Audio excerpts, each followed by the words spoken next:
Greetings, my Legionnaires! I must say that I love Devil May Cry. From the crazy over-the-top action to the lethal characters, these games have always held a special place in my heart and represent one of the greatest third-person action series in all of gaming. With recent rumblings of a true successor to Devil May Cry 4 being whispered around the internet, I couldn't help but think of what I would love to see incorporated in a true sequel. Join me as I divulge my secret hopes and dreams for this potential incoming title. Now, keep in mind that this is my wish list, and that these aspects are things that I would like to see implemented, and I want to know yours in the comments below.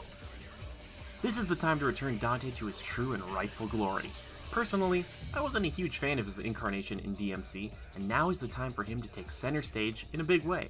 While Devil May Cry 4 saw him play backseat to newcomer Nero most of the time, this outing should put more of a focus on the rebellion-wielding, pizza-loving, wisecracking Demon Slayer.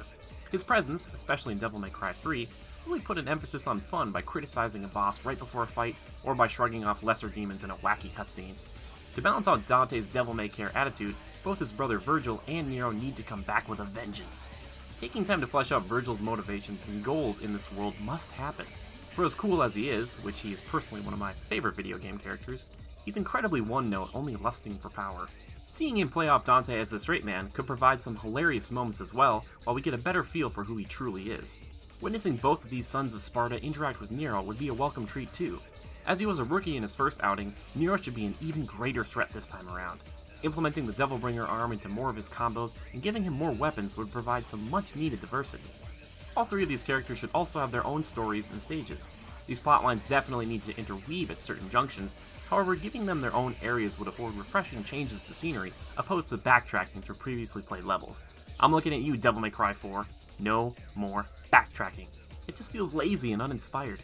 I think allowing you to replace storylines with alternate characters is a great idea, but resurrecting bosses just to pad out the playtime personally takes me out of whatever thin narrative 4 was going for.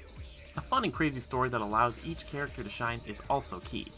Throw in Lady and Trish as playable characters too if they aren't given their own side story. To top it off, bringing in an imposing and interesting villain would be a big change of pace for these games. Make one that feels intimidating, but is undoubtedly cool at the same time. While Devil May Cry has always been known for its slick combat, there are a lot of things that could help improve it from its fourth outing. Aerial combat has always been solid, but jumping in general could be refined. To add to that, throw in some crazy wall running, gunning, and backflips Matrix style to add that extra bit of flair.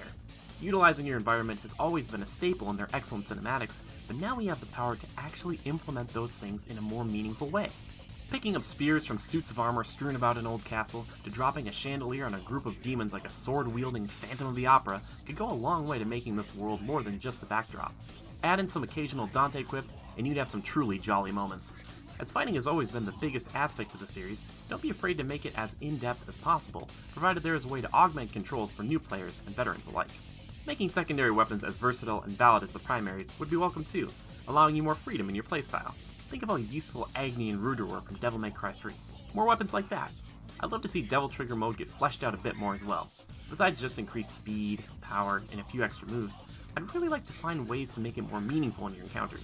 For example, your favorite combos, while Devil Trigger is active, could end with a spectacular gory finisher as you rip off the head or arm of your opponent. Multiple skill trees for each character, where one is focused on unleashing your inner demon, could allow for a more personalized feel. Leaning into the brutality of the fights would be a welcome sight too. Seeing as these games easily garner a mature rating, don't stray away from covering crisp fortress walls with black demon blood.